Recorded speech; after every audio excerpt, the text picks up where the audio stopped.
अरे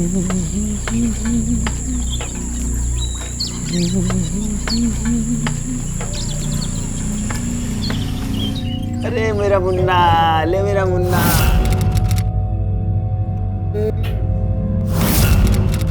हमारा मुन्ना जो है इच्छे खेलेगा, इच्छे हैं। अरे यार ये फोन कहाँ रख दिया मैंने? रुकिए मैं देती हूँ। ये रहा।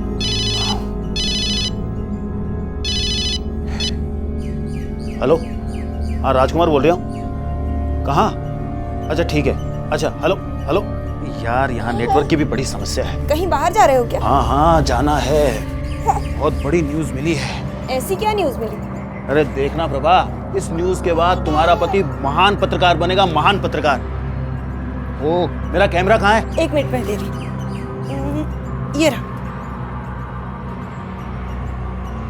प्रभा अगर तुम ना होती ना तो ना जाने इस भुलक्कड़ का क्या होता। जब अखबार में कल तुम्हारा बड़ा सा नाम आएगा ना, तो मैं अपनी बहनों को बताऊंगी कि देखो मेरा पति कितना बड़ा आदमी। तब ना हम दोनों भी शहर जाकर रहेंगे। एक दिन का इंतजार और कर ले प्रभा, उसके बाद देखना ये सारे के सारे लोग यहाँ खुद चल के तेरे पास आएंगे। नहीं तो मेरा नाम बदल देना। क्यों मुन्ना, क्यों छोटे रिपोर्टर हैं? शाम तक आ रहा हूँ मैं ना।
हर समाज में रहने के लिए हमें इसके कुछ निश्चित नियमों और कानूनों का पालन करना होता है। उसी तरह से प्रकृति के भी कुछ नियम होते हैं जिसका पालन मनुष्यों के साथ साथ दूसरे जीवित प्राणी भी करते हैं। मध्य प्रदेश के समर्थ फॉरेस्ट रेंज से सटे एक छोटे से गांव आमदा में रहने वाला राजकुमार बिष्ट भी हमारे बीच का एक ऐसा इंसान था जो अपने पत्नी और बच्चों के साथ एक खुशहाल जीवन व्यतीत कर रहा था। हमें अपने आसपास अक्सर ऐसी घटनाएं सुनने को मिलती हैं जहां कोई व्यक्ति समाज और देश के बनाए हुए कानून को तोड़ने की गलती कर बैठता है, लेकिन जब कोई कुदरत के बनाए हुए नियमों को तोड़ने की कोशिश करता है तो उसके अंजाम सिर्फ संगीन ही नहीं बल्कि बेहद खौफनाक भी हो जाते हैं। तो क्या राजकुमार भी ऐसे ही कुदरत के किसी नियम को तोड़ने की गलती कर बैठा था, या फिर वो किसी ऐसी चीज का शिकार हो गया था जो कुदरत और इंसान दोनों के नियम और कानून से परे थी? साहब वो पत्रकार हैं, कल सुबह घर से निकले थे पर अब तक उनका कोई अता पता नहीं। आपको किसी रिश्तेदार या आस पड़ोस पे कोई शक? जी नहीं, रिश्तेदारों से तो कुछ खास हमारा लेना देना है नहीं, और आस पड़ोस के लोग अपने ही हैं। वो घर से कहाँ जाने के लिए निकले थे? ये तो नहीं बताया, पर कह रहे थे कोई बड़ी न्यूज़ है और उसके बाद उनका बहुत बड़ा नाम होने वाला है। वो कौन से अखबार के लिए काम करते थे? जीवन उपयोग के समाचार नाम के अखबार के लिए काम करते हैं। पर कौशल भाई को भी उनके बारे में कुछ अता पता नहीं। मगर हम पता लगा लेंगे। फिलहाल आप जाइए, जैसे हमें कुछ पता चलेगा हम आपको बुलाएंगे।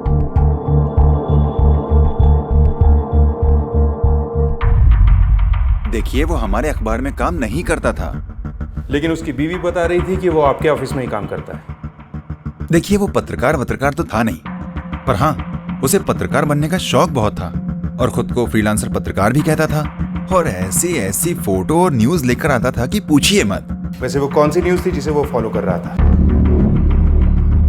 वो भांडेर गांव से कोई न्यूज थी, कॉल उसे वहीं से आया था।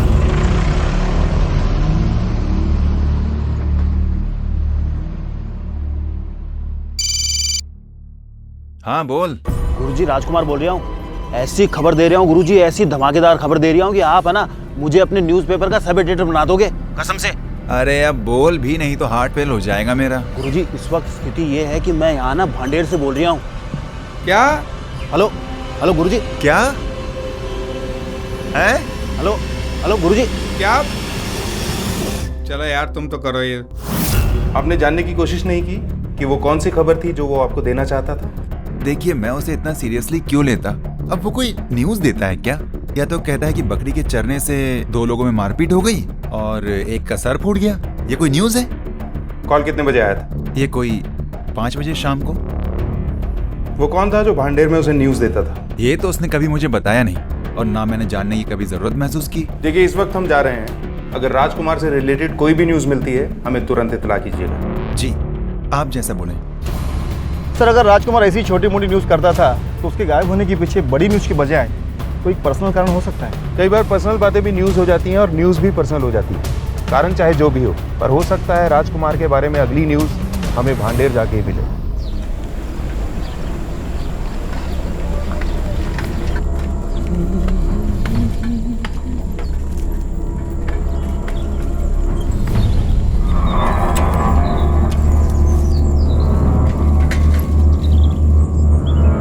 यार, ये तो अपने पत्रकार साहब की स्कूटर है। हाँ, ये तो उन्हीं की गाड़ी है। राजू भैया, राजू भैया। पत्रकार राजकुमार, अरे साहब, उनको कौन नहीं जानता। इस गांव को फेमस करने के लिए उन्होंने बहुत प्रयत्न किया है। कैसा प्रयत्न? एक बार की बात है साहब, हुआ यूं कि यही सामने चौपाल पर बैठा था और वो कह रहा था। अरे ऐसा कैसे हो सकता है? क्यों नहीं हो सकता? अरे अगर भगवान चाहें तो सुई में से हाथी भी निकल सकता है। फिर ये क्या चीज़ है? वो कैसे? वो ऐसे, तुम्हें जो है अपना गांव का नाम अखबार में छपवाना है कि नहीं छपवाना? हाँ, छपवाना है ना। तो फिर सुन लो, तुमने भगवान से प्रार्थना की और तुम्हारे बैल को बछड़ा हो गया। जो कभी हुआ नहीं वो हो गया, समझे? और फिर ये झन्नाटेदार खबर सुन के देश विदेश के लोग जो हैं तुम्हारे गांव को देखने आएंगे। तुम्हारा गांव भी फेमस हो जाएगा और इससे मेरा भी नाम हो जाएगा। क्यों भाई? सही है, सही। तो बोलो, ये नाम मतलब ये चीज छपवा दूं अखबार में? छपवा दो, भगवान के नाम पे छपवा दो। मगर उस अखबार का मालिक बहुत खराब आदमी था साहब। उसने वो खबर छापी ही नहीं। कल वो यहाँ आया था साहब, कल दिखा तो था। लो, राजकुमार भैया भी आ गए। अरे भैया, भैया साहब, कुछ जल्दी में दिख रही है। दे वो सर, खबर है, पत्रकार का स्कूटर जंगल में देखा गया है। इन दोनों ने देखा है सर, 2 कोस दूर। 2 कोस मतलब यहाँ से करीब 7 किलोमीटर दूर। ब्रजेश सर। फॉरेस्ट डिपार्टमेंट को खबर करो। Okay sir.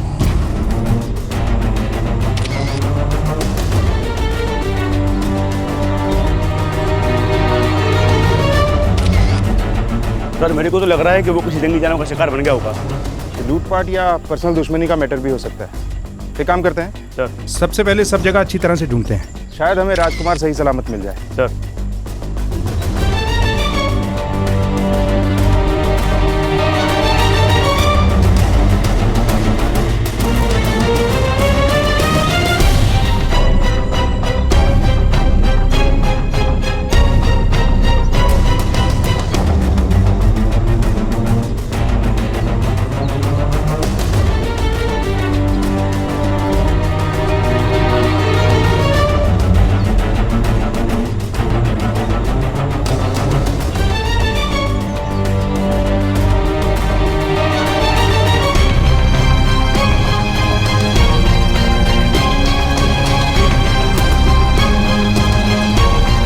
Sir purse.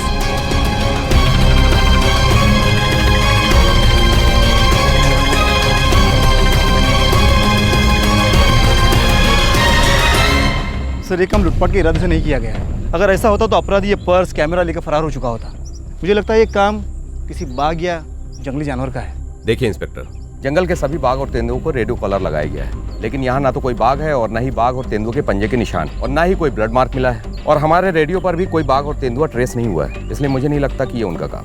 या फिर ऐसे भी हो सकता है कि उसे जंगली कुत्ते या भेड़िया उठा के ले गए हो, या फिर कोई ऐसा जंगली जानवर जिसको रेडियो कॉलर लगा ही ना हो। इंस्पेक्टर, जंगली कुत्ते और भेड़िए अपने शिकार को ज़्यादा दूर नहीं घसीटते, वहीं चीर फाड़ कर खा जाते हैं। और अगर ये मान भी लिया जाए कि उन्होंने ऐसा किया है तो लाश का कुछ हिस्सा तो मिलना चाहिए था ना।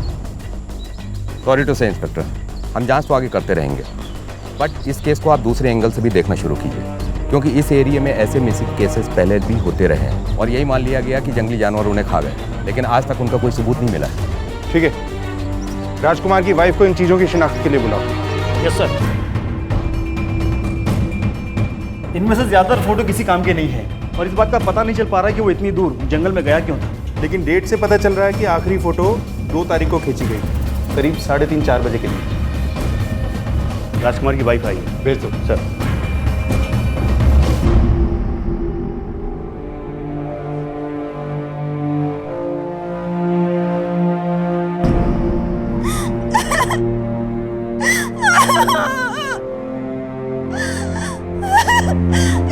क्या हुआ साहब? सब ठीक तो है ना? देखिए, फिलहाल उनके इस सामान के अलावा हमें और कुछ नहीं मिला। इस सामान के अनुसार उनके गायब होने में किसी जंगली जानवर का काम नहीं है, ना कोई लूटपाट और ना ही किसी से कोई दुश्मनी की बात सामने आई। इसका मतलब साफ है कि वो कोई व्यक्तिगत कारण से गायब हुए हैं, शायद किसी घरेलू मामले से, जो आपने हमें नहीं बताया। नहीं साहब, छिपाने वाली क्या बात है? हमारी तो शादी भी परिवार की मर्जी से हुई। कोई जमीन या प्रॉपर्टी का मामला? प्रॉपर्टी के नाम पर उनके पिताजी सिर्फ कर्जा ही छोड़ गए थे, जो कि धीरे धीरे करके चुका दिया है, और उनकी बहन की उन्होंने शादी भी कर दी है। अच्छा, उनकी किसी आदमी से कोई बात होती थी या पिछले कुछ दिनों में फोन पे किसी से बात करते हो? हाँ, रोज रोज तो नहीं, पर बीच बीच में बात करते थे। हेलो, हाँ सरपंच जी। हाँ हाँ, अरे सर आप उसकी फिक्र मत कीजिए, मैं हूँ ना। अरे सर मैं सबको संभालूंगा। हाँ हाँ सर। हेलो हेलो यार। अच्छा, सरपंच से किस काम को लेके बात करते थे वो? जी ये तो उन्होंने कभी नहीं बताया। ठीक है, आप जाइए, अगर हमें कुछ और पता चलेगा आपको तुरंत खबर करेंगे।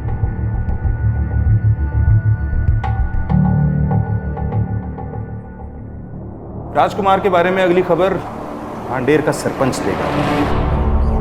अब भैया जैसे उसने हमें देखा तो बोला सरपंच जी गलती हो गई। हमने कहा अच्छा हुआ तूने टाइम से पहचान लिया, वरना लोग तुझे ना पहचान पाते। रे समता देवी, थोड़ा नमक लाके पानी में डाल दे ताकि पैर को थोड़ा आराम आ जाए। अब मेरी बीवी है, इतनी सेवा तो कर। आइए आइए। नमस्कार इंस्पेक्टर साहब। अरे बैठिए बैठिए, खड़े क्यों हैं? बैठिए। अरे आप भी बैठ जाओ ना, आप लोग क्यों खड़े हो? बैठो। माफ़ कीजिएगा इंस्पेक्टर साहब, खड़ा होकर आपका सम्मान नहीं कर पाया, पैर में मोच आ गई। आप तो जानते ही होंगे कि पत्रकार राजकुमार गायब थे और हमें पता चला है कि आपकी उससे बात होती रहती थी। जी हाँ, आपकी दोनों बातें सही हैं। मेरी राजकुमार से बात होती थी। क्यों? इंस्पेक्टर साहब, उसे गांव के बारे में जो भी जानकारी चाहिए होती थी वो पहले सबसे पहले मुझसे आके मिलता था। वो आखिरी बार आपके गांव में देखा गया था और यहीं से वो गायब भी हुआ। वो तो होना ही था। क्यों? क्योंकि इंस्पेक्टर साहब, उसका इस गांव के गुंडे मवाली की जग्गा के साथ उठना बैठना था। जग्गा की इस पत्रकार से क्या दुश्मनी थी जो उसे गायब करवाया? इंस्पेक्टर साहब, कहना तो नहीं चाहिए, पर वो ढाबे वाला हथियारा है। चुनाव लड़ने के लिए उसने अपने भाई को मरवा दिया था और हो सकता है उस पत्रकार को उसके खिलाफ सबूत मिल गए हों और उसी ने उसे गायब करवा दिया हो। ये कौन है? जी मेरा छोटा भाई है निरंजन, मेरा मंडी का सारा काम यही संभालता है। वो हमारी पत्नी है समता देवी। ये जगह कहाँ मिलेगा? तो अपने ढाबे पे होगा जनाब, हमें क्या पता।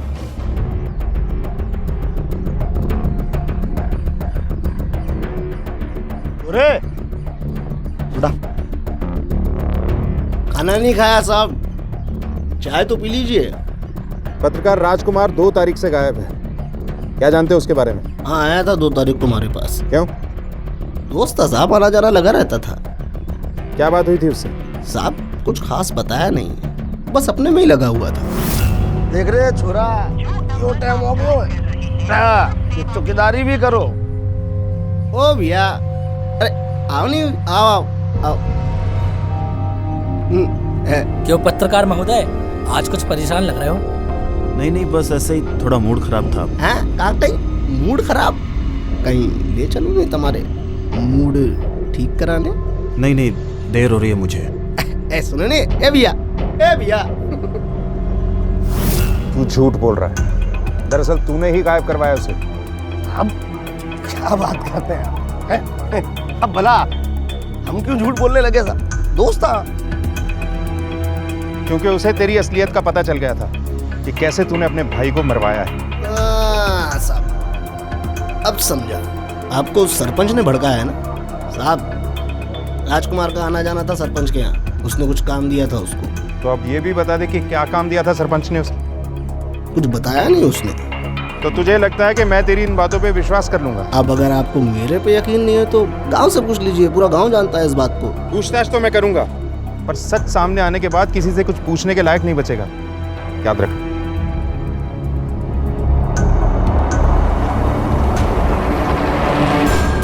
ये मामला जितना सीधा दिख रहा था उतना है नहीं। एक के बाद एक कई पर्दे हैं जिन्होंने सच को छुपा रखा है। एक काम करो, राजकुमार की फोन डिटेल्स निकालो और अपने खबरियों से पता करो कि उसकी असली दोस्ती किससे थी, सरपंच से या उस जगह से। सर। पृथ्वी, राजकुमार की पर्सनल लाइफ में झांक कर देखो, हो सकता है असली न्यूज हमें वहीं से मिलने वाली हो। Yes sir. ये आपके पड़ोसी राजकुमार और प्रभा, इन दोनों के बीच में कभी झगड़ा होते हुए देखा या सुना हो आपने? हमने नहीं देखा सर, अभी 4 साल से रह रहा। राजकुमार की कमाई कम ज़्यादा होती थी, पर उसकी बीवी को उसकी कभी शिकायत नहीं थी। राजकुमार अच्छा इंसान है। किसी से झगड़ा वगैरह? नहीं, किसी से झगड़ा नहीं हुआ उसका। खबरें आज हमारी जिंदगी का एक अहम हिस्सा बन गई हैं। हर वो घटना जो नई हो और असाधारण हो, वो खबर कहलाती है। खबरों के पीछे भागते दौड़ते राजकुमार को अगर तलाश थी तो एक ऐसी खबर की जो उसे एक बड़ा मकाम दिला सके, लेकिन अब उसका इस तरह से गायब हो जाना एक पेचीदा रहस्य बन चुका था। पुलिस को राजकुमार के बारे में अब तक जो जानकारी मिली थी उसने इस केस को और उलझा दिया। अब तक ना तो उसकी किसी से कोई दुश्मनी सामने आई थी और ना ही ये किसी जानवर का काम लग रहा था।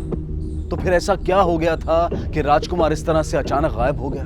एक तरफ उसकी पत्नी प्रभा अपने छोटे से बच्चे के साथ उसका इंतजार कर रही थी। उसे पूरी उम्मीद थी कि उसका पति जल्द लौट कर आएगा, और वहीं दूसरी तरफ पुलिस को तलाश थी उस खबर की जो इस सारे रहस्य से पर्दा हटा दे। इसका मतलब राजकुमार की पर्सनल लाइफ में ऐसा कुछ भी नजर नहीं आया जिसका उसके गायब होने से कोई संबंध है। सर, अब तक तो ऐसा ही लग रहा है। सर, राजकुमार के कॉल डिटेल से पता चला कि पिछले 1 महीने से भांडेर गांव का सरपंच राजकुमार के लगातार संपर्क में था।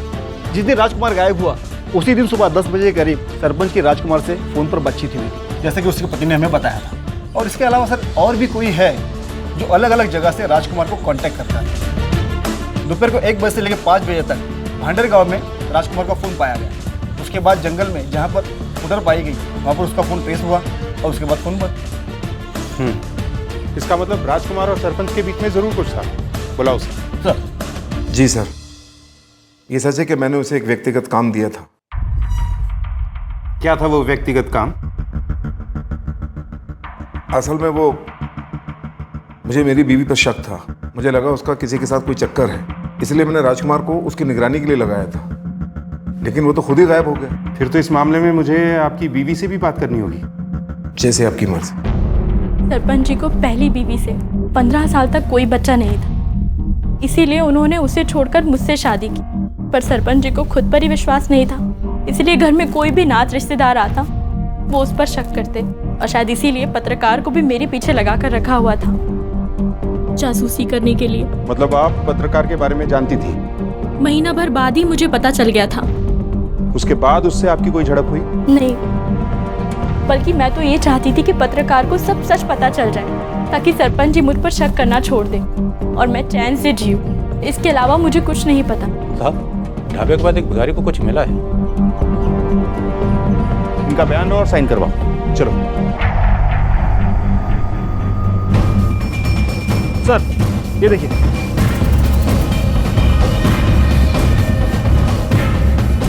तू यहाँ कैसे आया? खाना खोजने आया।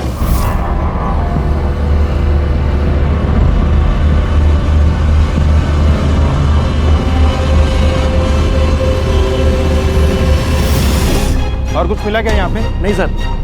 सर, लोगों ने ढाबे को घेर लिया है, लगता है कोई बड़ा हादसा होने वाला है। तुम यही रखो, बाकी सब मेरे साथ आओ।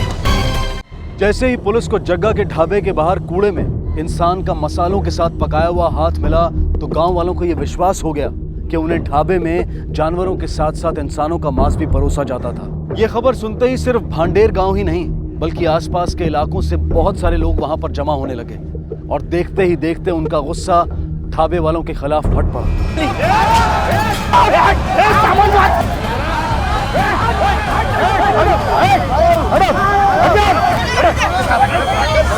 साहब, मैं कसम खा के बोल रही हूँ, मैंने कुछ नहीं किया सर। देखो, हमें सख्ती करने पे मजबूर मत करो, हमारे काम में बाधा मत बनो। राजेश सर, ढाबे को सील करो और फॉरेंसिक वालों को फोन करो। सर, इस आदमी को ले चलो। Hello, forensic department. तेरे ढाबे के खाने में और बाजू के कूड़े में इंसान का मांस मिला है और तुझे ही नहीं पता वो कहां से आया। अरे तू कुछ संपट ही नहीं पड़ रही हो साहब। मैं जानू यो सब वो सरपंच को क्यों उधर हो साहब। झूठ मत बोल। पत्रकार को तेरे इसी राज का पता चल गया था कि तू ढाबे में इंसानों का मांस परोसता था, इसीलिए तूने उसे मार डाला और जानवरों की तरह काट कर लोगों को परोस दिया। अब झूठ है ये वो सब। ढाबे का किचन एकदम खुले में पड़ा है। अगर ऐसा कर रहा होता तो कब का लोगों को पता नहीं चल गया होता। पता तो चल ही गया है और अगर साबित भी हो गया ना तो मार मार के ऐसा पकाऊंगा कि तेरी हड्डियां भी साबुत नहीं बचेंगी।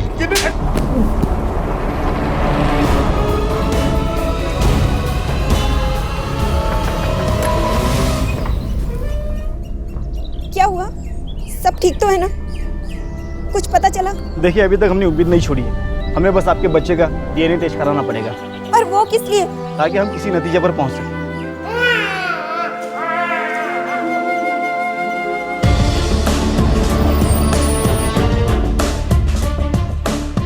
सर, पत्रकार के केस में ढाबे में मिले लाश के टुकड़ों की फॉरेंसिक रिपोर्ट आ गई है। इससे दो बातें सामने आई है। पहला ये कि ढाबे से बरामद कच्चे और पके गोश्त के सैंपल में इंसानी गोश्त नहीं पाया गया और जो उंगलियां और हाथ हमने बरामद किया था वो पत्रकार का नहीं बल्कि किसी 25-30 साल की औरत का था जिसकी हत्या 4 दिन पहले हुई थी, ठीक उसी दिन जिस दिन पत्रकार गायब हुआ था। लेकिन हमें पहले ये पता लगाना होगा कि वो औरत कौन थी और उसे किसने मारा।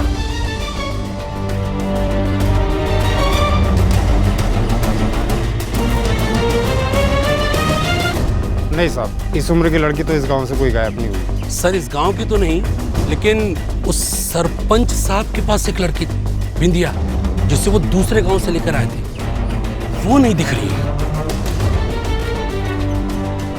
कब से नहीं दिख रही? साहब, वो आप उस दिन जो पत्रकार को पूछने आए थे ना, बस उसी दिन से नहीं दिख रही है। सर, सरपंच के अनुसार पत्रकार उसी के लिए काम कर रहा था, तो फिर वो उसे ही क्यों गायब करवाएगा? शायद इसी काम के लिए सरपंच के यहाँ पत्रकार का आना जाना बढ़ गया था और पत्रकार का संबंध सरपंच की बीवी या फिर उस बिंदिया से हो गया होगा जो सरपंच को नागवार गुजरा और उसने दोनों को ठिकाने लगा दिया और बड़ी चालाकी से इस ढाबे वाले को भी फंसा दिया। या फिर ऐसे भी हो सकता है कि सरपंच की बीवी समता के बारे में पत्रकार और बिंदिया को कुछ पता चल गया हो, इसलिए सरपंच की बीवी ने दोनों को ठिकाने लगा दिया, क्योंकि अब दोनों भी एक ही दिन गायब हुए। एक काम करो, पहले सरपंच को उठाते हैं, ये बोलेगा कुछ नहीं, हमें ही उगलवाना होगा। सर मैं कसम खा के कह रही हूँ, मैंने बिंदिया के साथ कुछ नहीं किया। जब वो काम छोड़कर चली गई, वापस नहीं आई तो उसका पता क्यों नहीं किया? सर, बात दरअसल ऐसी है सर, मुझे इस घर में अब और काम नहीं करना। क्यों? किसी चीज की कमी है इस घर में? कपड़े मिलते हैं, खाना मिलता है और अलग से पैसे भी मिलते हैं। वो बात नहीं है, बस मुझे यहाँ अच्छा नहीं लगता। अच्छा, रुक जा, बताती हूँ तुझे।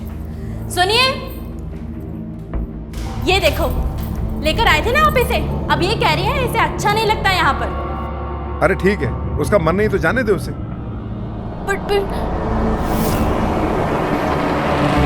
फिर क्या हुआ? सर, फिर वो बाद में ही तो हमें लगा कि वो काम छोड़कर चली गई। एक लड़की जो बिना बताए काम छोड़कर चली गई, तुमने ये तक पता करने की कोशिश नहीं की कि वो अपने घर पहुंची भी या नहीं? सर, बात दरअसल ऐसी है कि उसके माँ बाप मर चुके थे, इसलिए हमने उसको अपने पास रख लिया था। वो बालिग हो चुकी थी, बड़ी हो चुकी थी, वो हमारे यहाँ काम करती नहीं करती उसकी मर्जी थी। फिर हम पूछते भी तो किससे पूछते सर?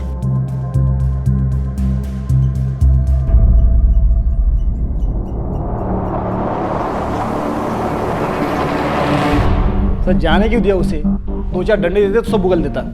डंडे भी लगाएंगे और ये उगलेगा भी, मगर थोड़े सबूत जुटाने होंगे। सर ऐसा भी हो सकता है ना कि वो पत्रकार का विद्या के साथ कुछ संबंध रहा हो और अपनी बीवी को छोड़कर भागना चाहता हो, इसलिए उसने ये सब डामा रचा और उसके बाद खुद बिंदिया को मारकर वो भाग गया हो। अगर बिंदिया के साथ कोई संबंध था भी तो भी उसके पास बिंदिया को इस तरह मारकर ढाबे वाले को फंसाने का कोई कारण नहीं था। फिर भी उसे शक के दायरे से बाहर नहीं रख सकते।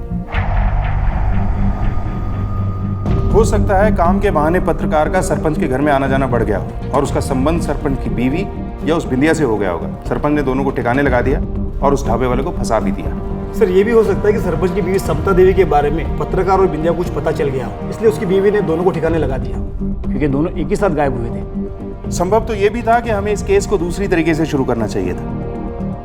याद है वो फॉरेस्ट ऑफिसर क्या कह रहा था? इस एरिया में ऐसे मिसिंग केसेस पहले भी होते रहे हैं, लेकिन आज तक उनका कोई सबूत नहीं मिला। हो सकता है पत्रकार के साथ साथ बिंदिया का गायब होना इन्हीं अनसुलझे मामलों की एक कड़ी है जिनमें लाश तक भी नहीं मिली।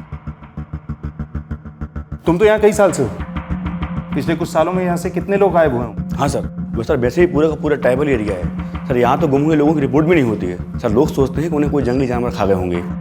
सर बिंदिया की लाश का टुकड़ा बरामद हुआ तो उसे गायब लोगों में कैसे जोड़ा जा सकता है? क्योंकि बिंदिया की लाश अभी गायब है और बिंदिया का हाथ वहाँ मिलना हो सकता है हमें भटकाने की कोशिश हो। सर बिंदिया तो इसी गांव की है और उसकी लाश का टुकड़ा भी हमें यही मिला। इसका मतलब हत्यारे का इस गांव से कहीं ना कहीं संबंध जरूर है। ऐसा करो, आसपास के इलाके के पिछले 2 साल में गायब हुए लोगों की केसेस की फाइल इकट्ठा करो जिनका भांडेर गांव से जरा भी संबंध हो। Yes sir.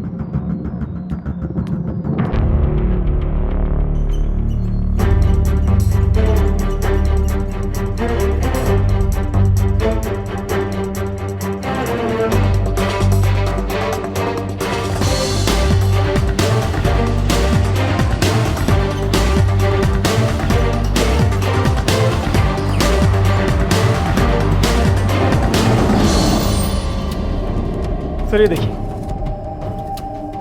पिछले 2 साल में आसपास करीब 7 से ज़्यादा लोगों की गायब होने की रिपोर्ट दर्ज है जिनका अभी तक कुछ भी पता नहीं चला। इनमें से 3 केसेस ऐसे हैं जिनका सीधा संबंध भांडेर गांव से था। एक काम करो, इन केसेस से जुड़े सभी गवाहों को बुलाओ, शायद इस बार कोई नई जानकारी मिले। सर जी, ये ब्रह्मा प्रसाद उस ढाबे वाले जग्गे का बड़ा भाई था। उसने पहली बार सालों से निर्विरोध चुने जा रहे सरपंच भगोई के खिलाफ चुनाव लड़ने का फैसला किया था। चोट करारी है।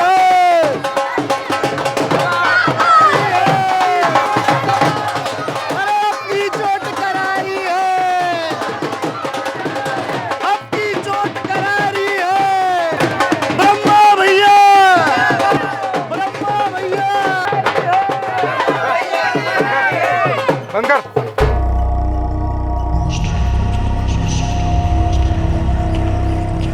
तेरी इतनी औकात से तू हमारे आगे खड़ा होगा? औकात तो तुम्हारी चुनाव के बाद पता चल जाएगी सरपंच कि कितनी बची रह गई है और कितनी बची। ले रे, जा। क्या बोल दिया रे? भैया के सामने तेरी बोलने की इतनी हिम्मत? हाँ? भैया के सामने तू आंखें मिलाएगा? छोड़ो, छोड़ो इसको। छोड़। इसका तरीका दूसरा है, यहाँ नहीं।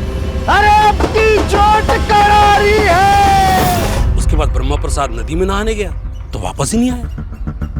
साहब चंदन नाम था उसका, टैक्सी चलाता था, जग्गा का दोस्त भी था वो।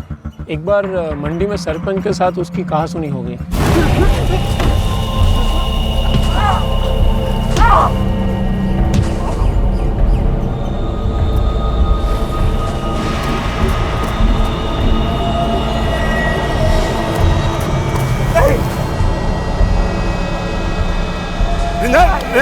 रुक जा, छोड़ दे, छोड़ दे, छोड़ दे इसको।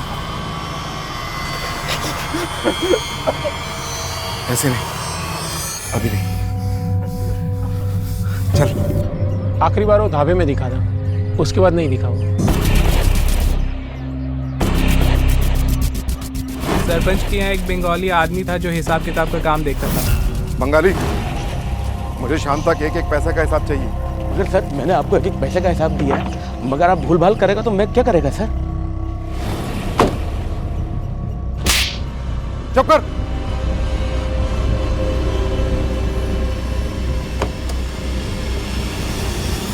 ठीक है, जाओ।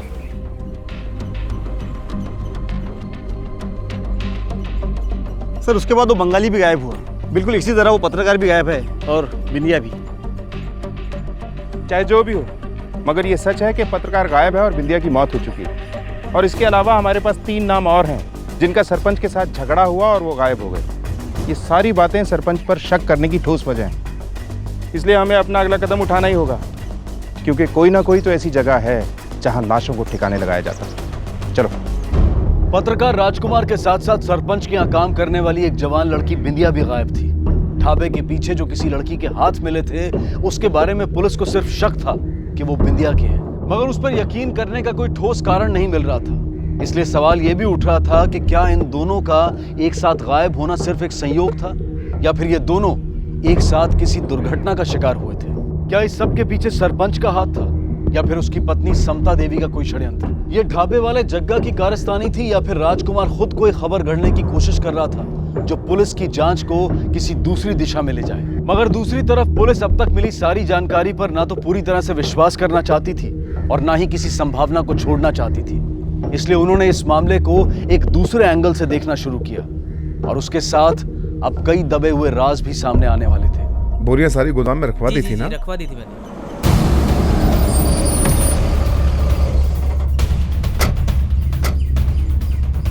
सरपंच हम इस गांव के, ऐसे कैसे मुंह उठा के घुस जाओगे किसी के यहाँ भी? हमारे यहाँ भी बहन बेटियां रहती हैं। हमें हमारा काम मत सिखाओ, इसीलिए महिला पुलिसकर्मी भी साथ में लाए, और हमारे पास परमिशन है कोर्ट का। अंदर चलो, अगर कोई रोके तो उसे भी अरेस्ट कर लो।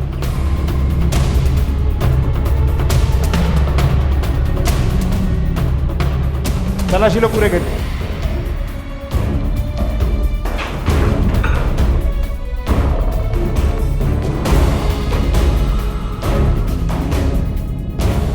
देखो वहां,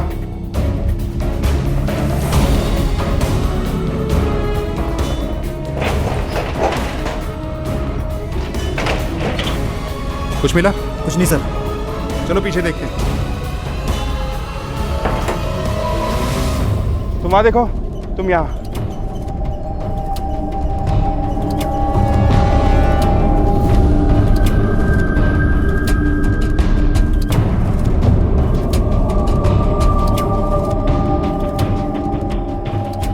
यहाँ कौन रहता है? मेरा छोटा भाई निरंजन। यहाँ क्यों? साथ में क्यों नहीं रहता है? सर हम लोग शाकाहारी हैं और उसे मांस मच्छी खाने का शौक है, इसलिए उसका चूल्हा अलग कर दिया है। अभी कहाँ है वो? वाटिका में, ज़्यादातर वहीं रहता है। वाटिका मतलब? सर उसे फूल और पौधे उगाने का शौक है, मंडी से आने के बाद वहीं चला जाता है। तो चलो उससे भी मिल लेते हैं।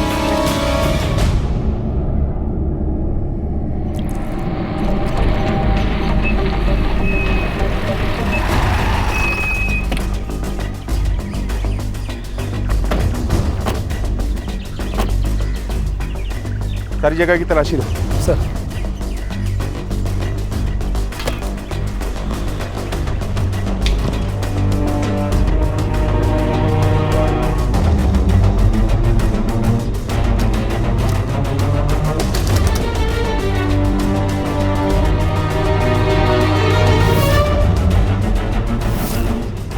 ब्रजेश। Yes sir. ये अलमारियाँ खोलने की कोशिश करो, ना खुले तो ताला तोड़वा देना, मैं बाहर देखता हूँ। ठीक है सर।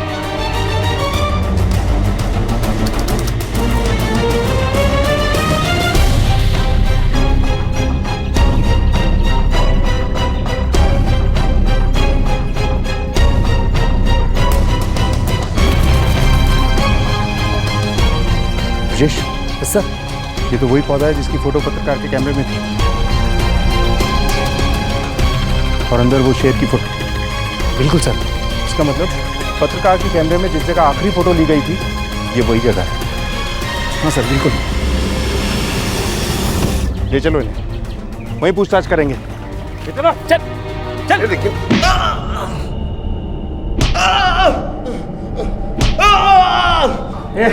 छोटे से इसके पाँव पकड़ पकड़, और ऊपर।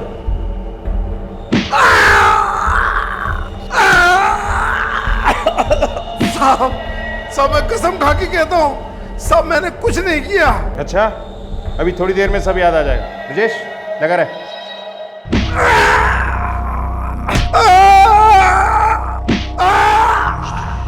उन्हें सचमुच कुछ नहीं मालूम। जो भी करता था मैं खुद ही करता था, वो भी अकेले।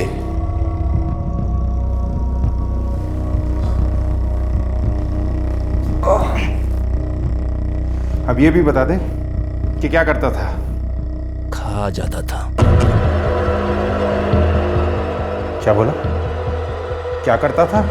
मार कर खा जाता था।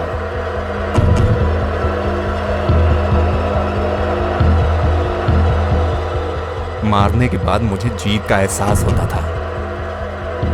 ऐसा लगता था कि मैं जंगल का कोई शेर हूं जो अपने शिकार को मारकर खा जाता है। कब से चल रहा था ये सब?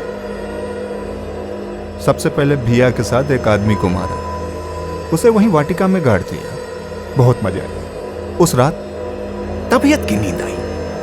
फिर जब पता पड़ा कि बंगाली ने भैया के साथ बदतमीजी की,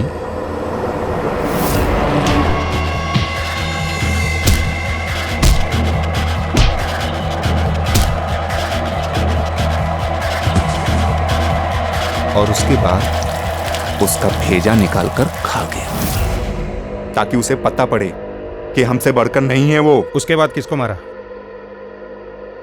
ढाबे वाले के भाई ब्रह्मा। उसे तो वहीं नदी में ही दाब दिया। साला हमारी भैया के सामने आंखें मिलाने की हिम्मत कर रहा था। अपनी औकात भूलकर हमारे सामने खड़ा हो रिया था। सोचा मर गया, मगर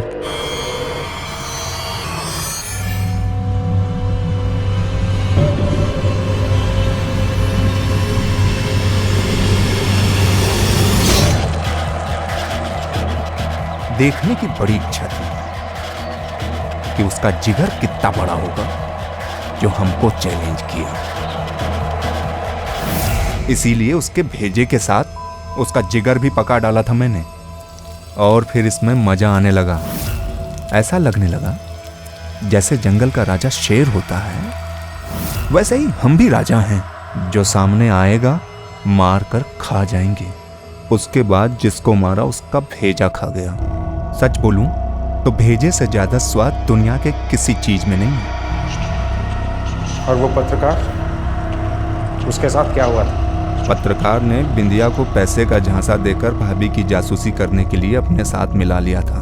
बाद में बिंदिया को मेरे बारे में सब पता चल गया। उसने जाकर पत्रकार को मेरा सारा राज बक दिया।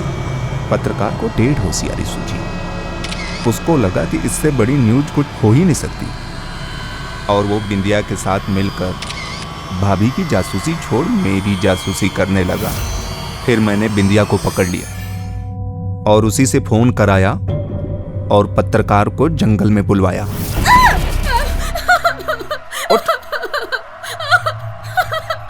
हमें छोड़ दो। ले हमें जाने फोन लगा दो। पत्रकार को और बोल कि जंगल में बड़े पेड़ के नीचे आ जाए। चल इधर आ। ले फोन कर। हाँ भैया, हम ये जंगल में बड़े बरगद के पेड़ के नीचे खड़े हुए हैं। अच्छा ठीक है। हाँ, हमें बहुत जरूरी काम है, जल्दी से आ जाओ। Hello hello.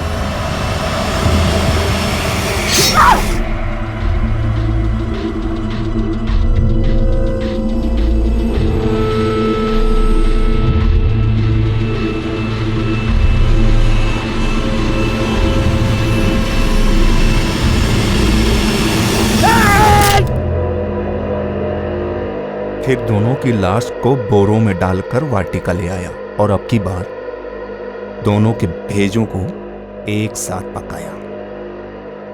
लाश के बचे हुए टुकड़ों को कहाँ फेंकता था तू? फेंकता क्यों, वहीं वाटिका में गाड़ देता था। खाद बन जाते थे तो फूलों का रंग निखर कर आता था। जानवर भी अपनी जात के जानवर का शिकार नहीं करते। तो जानवर कहलाने के लायक भी नहीं।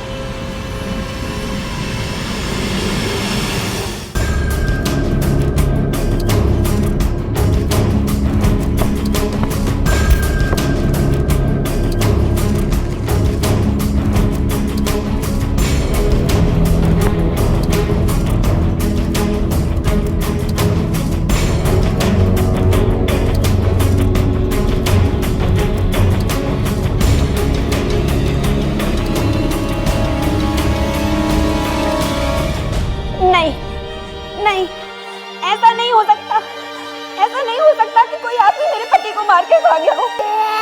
ऐसा नहीं हो सकता, ऐसा नहीं हो सकता।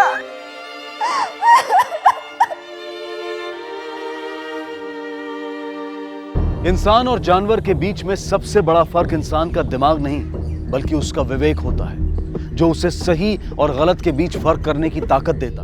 शेर अथवा दूसरे मांसाहारी जंगली जानवर तो प्रकृति के नियमों के अनुसार ही दूसरी प्रजाति के जानवरों का शिकार करके अपना पेट भरते हैं और यही उनके जिंदा रहने की शर्त भी होती है। लेकिन जब कभी इंसान अपना विवेक खोकर अपनी सोच और दिमाग से एक जानवर बन जाता है तो वो जंगली जानवर से भी कई गुना ज्यादा खतरनाक हो जाता है, क्योंकि वो हम सबके बीच रहता है और उसे पहचान पाना बेहद मुश्किल होता है। लेकिन यह भी सच है कि अगर निरंजन के परिवार और उसके गांव वालों ने उसके हाव भाव और व्यवहार पर जरा सा भी ध्यान दिया होता तो शायद उसका ये सच बहुत पहले ही बाहर आ गया होता। निरंजन एक ऐसी मानसिक बीमारी का शिकार था जो उसकी भूख से नहीं बल्कि उसके अपने अहंकार से पैदा हुई विकृति का परिणाम थी। और यही कारण था कि पकड़े जाने के बाद भी ना तो उसे अपनी गलती का एहसास था और ना ही अपने कर्मों पर पछतावा। आगे की जांच से पता चला कि निरंजन ने एक नहीं, दो नहीं बल्कि तकरीबन 12 लोगों की हत्या की थी और उन्हें खा गया था। उन पर चले मुकदमे में निरंजन के भाई सरपंच भदोई पर सिर्फ एक हत्या का आरोप सिद्ध हुआ। निरंजन को मानसिक रोगियों के हॉस्पिटल भेजा गया है जहां आज भी उसका इलाज चल रहा है। वहीं दूसरी तरफ पत्रकार राजकुमार की पत्नी प्रभा पुलिस के बार बार समझाने पर भी आज तक ये मानने को तैयार नहीं है कि उसके पति को कोई दूसरा इंसान मारकर खा गया। उसे आज भी विश्वास है कि उसका पति एक दिन जरूर लौटेगा। अब वो भोपाल के आसपास कोई छोटा मोटा काम करके अपने बच्चे को पाल पोस रही है। उसकी इच्छा है कि उसका बेटा एक दिन अपने पिता की तरह बड़ा पत्रकार बने। हम उम्मीद करते हैं कि उसकी इच्छा जरूर पूरी होगी। अब मैं अनूप सोनी आपसे विदा लेता हूं। फिर मुलाकात होगी अगले एपिसोड में और खुलासा करेंगे एक और जुर्म का। तब तक अपना और अपने परिवार का ख्याल रखें और देखते रहें क्राइम पेट्रोल डायल 100। सबक एक को, सीख हम सबको। जय हिंद।